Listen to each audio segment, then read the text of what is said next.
In the final week of his life, Moe Howard, the last living member of the Three Stooges, finally shared something deeply personal about his brother Curly. What he said shocked fans. For many years, people wondered why Curly disappeared from the spotlight when he was still very popular. There were rumors, but no one knew the real reason, until Moe decided to tell the truth. His words were more than a farewell.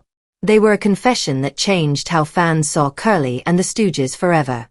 The Three Stooges weren't just a comedy group, they were legends in film. The team included Moe Howard, Larry Fine, and Curly Howard. Moe was the tough leader, known for his bowl haircut and strong slaps. Larry was the silly one in the middle. But it was Curly, whose real name was Jerome Lester Horwitz, who stole the show. His high-pitched voice, wild behavior, and quick, funny movements made him a fan favorite. People loved him instantly. At first, Curly wasn't even supposed to be in the act. In 1932, Moe's older brother Shemp left the group. Moe and Larry needed a replacement. Curly, who was Moe's younger brother, wanted the job, but he didn't seem like a good fit. He had no acting experience, and people thought he looked too soft and gentle to be funny. Still, Curly was determined. He shaved his thick hair and mustache to look more silly. The change worked. As soon as he got on stage, something just clicked. Within months, he became the heart of the show. Moe later said that Curly was a natural talent. He didn't need practice. Most of Curly's famous moments, like barking like a dog, spinning in circles, or saying "nyuk nyuk nyuk," weren't written in the script. They just came from Curly's own creative mind. Directors often just let the cameras roll, because they knew Curly would give them something gold. But off-camera, Curly was nothing like the loud, wild character fans saw. In real life, he was shy, quiet, and very insecure. He didn't enjoy fame. Crowds made him nervous, and he didn't like doing interviews.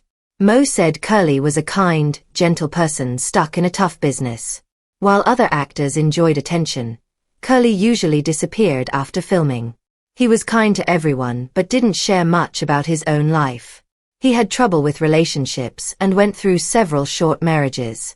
Moe saw everything up close, both as a co-worker and as a brother. As their fame grew, so did the pressure. Making comedy shorts was hard work. There were tight schedules and many physical scenes, falling, jumping, and doing the same routines again and again. Curly never complained, but Moe noticed something was wrong. Curly started missing his cues and forgetting lines. His timing wasn't as sharp, and his weight kept changing. At first, everyone thought it was just stress. But Moe could tell something more serious was happening. He said Curly's spark, his energy and joy, was fading. Sometimes, Curly would finish a scene and then just wander off, looking confused. He wasn't angry, he just seemed lost. Moe said this was when he realized his brother wasn't just tired. Something was truly wrong. But the studio couldn't stop production. They had contracts and an audience expecting more laughs. Moe tried to protect Curly without drawing attention to the problem. Looking back, Moe would later say he regretted not doing more. Even though Curly was making people laugh on screen, behind the scenes he was struggling. Moe remembered how much pain his brother was in. Pain that no one else saw. The signs were there, but no one paid enough attention. By the early 1940s, the Three Stooges were at the height of their fame. But Curly was suffering. He was only in his late 30s, but he moved like an old man. He had high blood pressure and kept gaining weight. His sharp, funny reactions slowed down. At first, he just forgot a few lines or needed extra takes. But by 1942, things got worse. Moe said that during breaks, Curly often sat silently, sweating heavily. He looked like he had no energy left. His speech became slurred, and he started to lose control of his movements. In some scenes, the crew had to help him stand or speak clearly. Still, Curly never complained. He felt responsible, not just to fans in the studio, but to Moe and Larry too. Privately, Moe knew Curly's health was failing badly. Later on, Moe said Curly had been having small strokes for years. His hands would shake, and his mouth would tighten during a sentence. Yet the studio kept filming. World War II had increased the need for funny movies, and the Stooges were very popular. Even when it was obvious Curly was sick, the cameras kept rolling. They had money to make and deadlines to meet. Curly appeared in over 90 comedy shorts, many of them filmed while he was in poor health. His final years in the group, especially from 1944 to 1946, were the hardest. His performance quality dropped, but most fans didn't notice. The camera couldn't capture how much he was suffering. Moe, however, never forgot. He later said Curly gave everything he had to those last shows, not because he wanted to, but because he felt he had to. By 1946, Curly's health was falling apart. On May 6, during the filming of Half-Wit's Holiday, the worst happened. Curly collapsed after suffering a massive stroke. He was only 42 years old. Moe was there and said that day felt like the real death of Curly. Even though he was still alive, the fun-loving man fans knew was gone. The stroke left Curly partly paralyzed and unable to speak clearly. He could no longer perform. His career, and the person he had once been, was over. Moe was heartbroken. He not only lost a comedy partner but also his younger brother. Still, the show had to go on. The studio brought back Shemp, Moe and Curly's older brother, to replace Curly. Shemp had his own style, but the group's magic was never the same. The soul of the act had been Curly, and now he was gone. After the stroke, Curly's condition got worse. He had more strokes in the following years.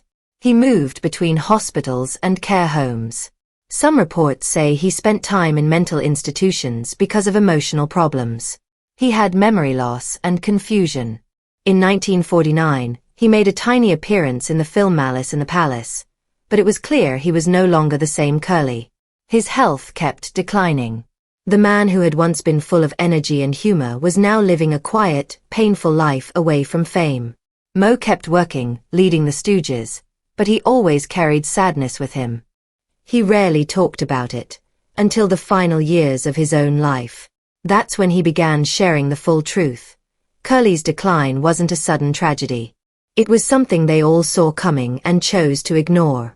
Moe said that looking the other way, not stopping to help more, is something he never forgave himself for.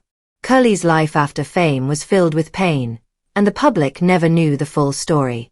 They saw the laughs, but behind them was a man suffering in silence. But he wasn't just a clown. He was a brother, a deeply sensitive soul, and a man who gave everything he had, physically, emotionally, and mentally, for the joy of others. Moe's final reflections on Curly weren't meant to darken his memory, but to complete it. He wanted people to know the cost of those laughs. That behind every pratfall was a man slowly unraveling.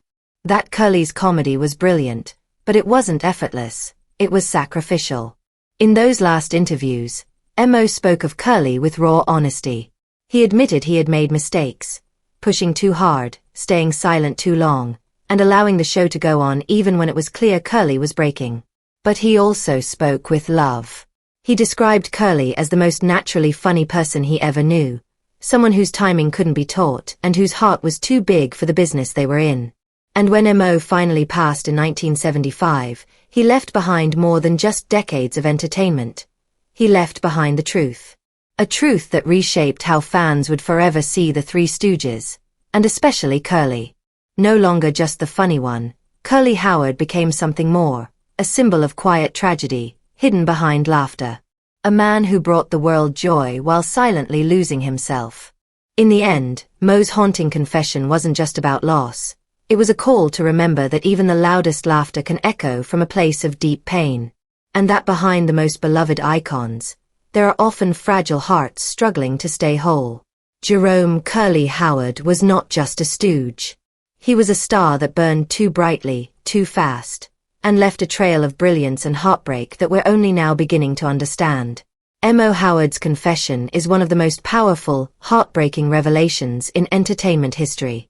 For decades, fans saw Curly as the silly, carefree heart of the Three Stooges, a whirlwind of slapstick chaos, innocent charm, and boundless energy.